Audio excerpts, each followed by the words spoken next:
So Trump just added tariffs of 25% on South Korea and Japan, and it could have a major impact on many popular stocks. So as you can see, the Dow slid more than 400 points Monday as new Trump tariffs incite a sell-off. The S&P 500 went down about 0.8% today on this news. On the tariff front, and Megan Casella has the details. Megan, we had heard things were a little contentious with the Japanese, which was supposed to be one of the first deals announced, and now this.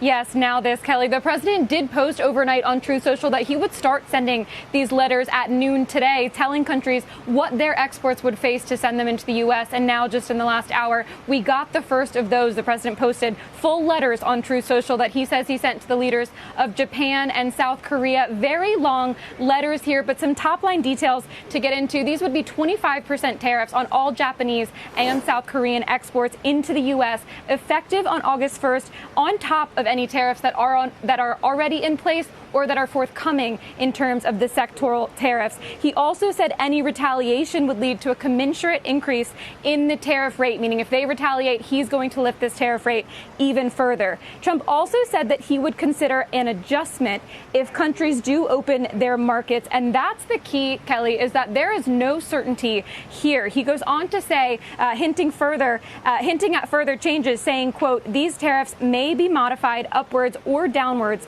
depending on our relationship with your country. So interesting there that while the markets and investors have been craving certainty, they're not exactly getting it with this letter. And Kelly, the way I would sort of characterize this, even though we are seeing market reaction here, is just to remember that what this is essentially doing is kicking back in the reciprocal rates for these two countries that were announced on April 2nd. South Korea was already seeing 25%. Japan was at 24%. The White House has been threatening for weeks if they didn't strike a deal with these countries, we'd see those rates kick back in on July 9th. So basically, they are putting the initial tariffs back into place because in the U.S. eyes, they weren't able to strike a deal that was good enough. But now we've also got some more tariffs coming in after this news broke. A lot that we still don't know, Brian, but we're learning more now. So 5 new letters were just posted on Truth Social announcing tariff rates set with 5 different trading partners. It was Laos, Myanmar, South Africa,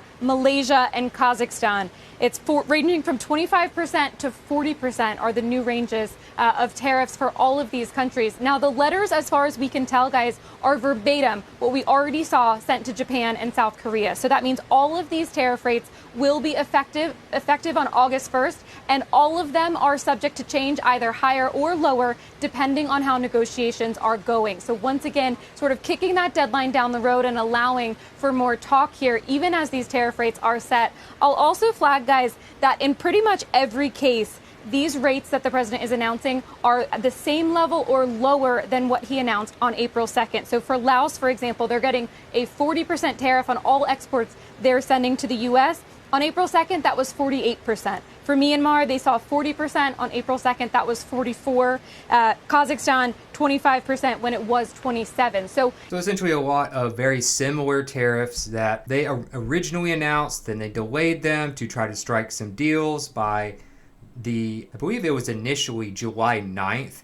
But now they're sending out these letters, but a lot of these don't go into effect until August 1st. So they're kind of delaying things a little bit. They sent the letters out, but it seems like they're trying to kind of play hardball a little bit and try to up the urgency to get these deals done. Right. 7 new countries have now received letters from the president today laying out the tariff rate that all of their exports to the United States will face effective August 1st. No huge trading partners here, but some significant ones. The tariff rates range from 25% for Tunisia to 36% for Cambodia and Thailand. The other countries on the list include Bosnia, Indonesia, Bangladesh, and Serbia. Everything else in these letters holds true, guys. So all of these tariffs will be effective August 1st unless the countries strike a deal in the meantime, in which case we could see them fall a little bit lower. So basically, they're just starting off all these letters. Basically, he's trying to stick to what he originally said he was going to do. And I think they're just trying to play hardball and get these deals done faster by basically sending these letters and kind of making them kind of see the urgency that needs to be had to get these deals done.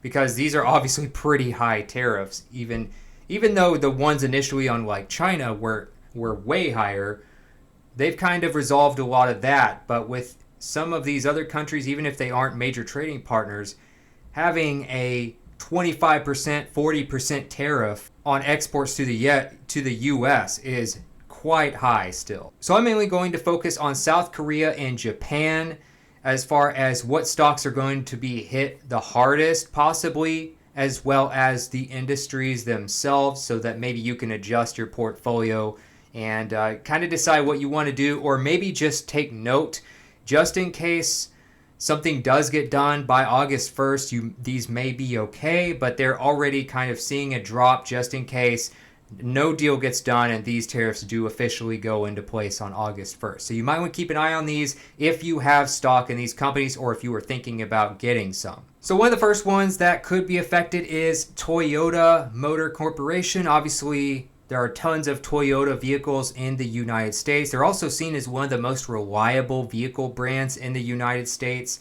Very good reputation for just being reliable, solid cars.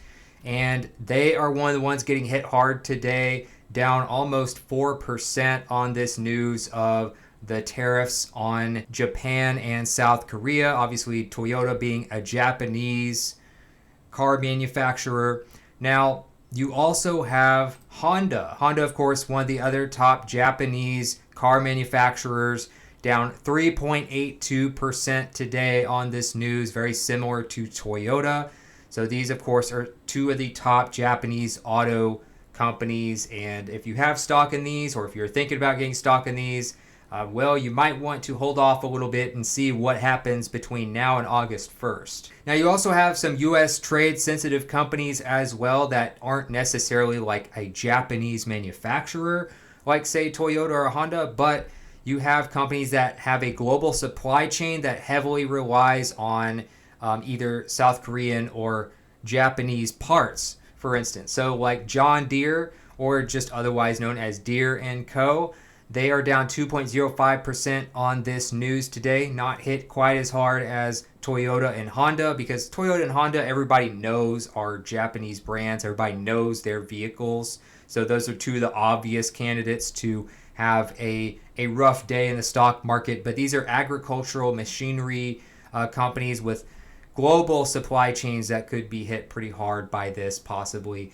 You also have a couple of retailers like Lululemon as well as Estee Lauder.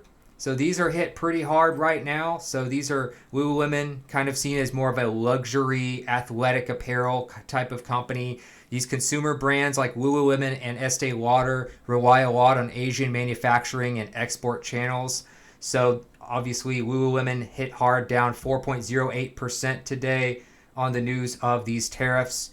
And also Estee Lauder down 3.3% today. So if you're someone who's been interested in these types of stocks, maybe you like using their products and wanted to invest in the company as well, something that a lot of investors do, then you might want to just keep an eye on these again until August 1st, see if they can have a deal that maybe makes these lower or gets something done with the U.S. to where the tariff won't hit quite as hard. Now, we also have a company that deals with solar power. So this is First Solar Inc., down 4.31% today. They are a solar panel supply company, and they are heavily tied to Asia and may face added cost pressures because of these tariffs.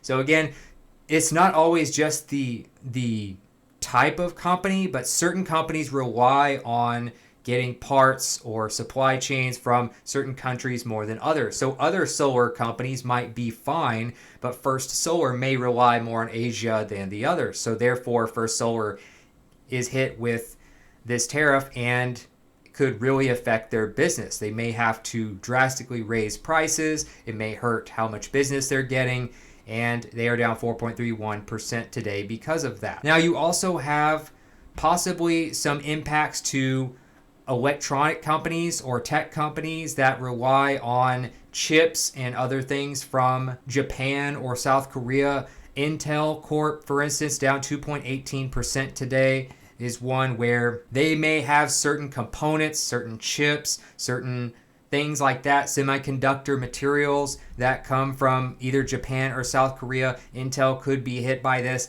and they are down 2.18% because of this news. Nvidia not really hit nearly as hard, but obviously they could be hit by some of this as well, having a lot of ties to Asia. And then Qualcomm down 2.54% today as well. So you're looking at possibly some of these foreign chip manufacturers, which of course have been a lot of the rage, like Nvidia, of course, but luckily Nvidia hasn't been hit quite as hard as others. But obviously Japanese car manufacturers and others that use the Asian market for their supply chains, like Deere, Lululemon, Estee Lauder, and First Solar, could continue to see drops in their stock if nothing gets done by August 1st.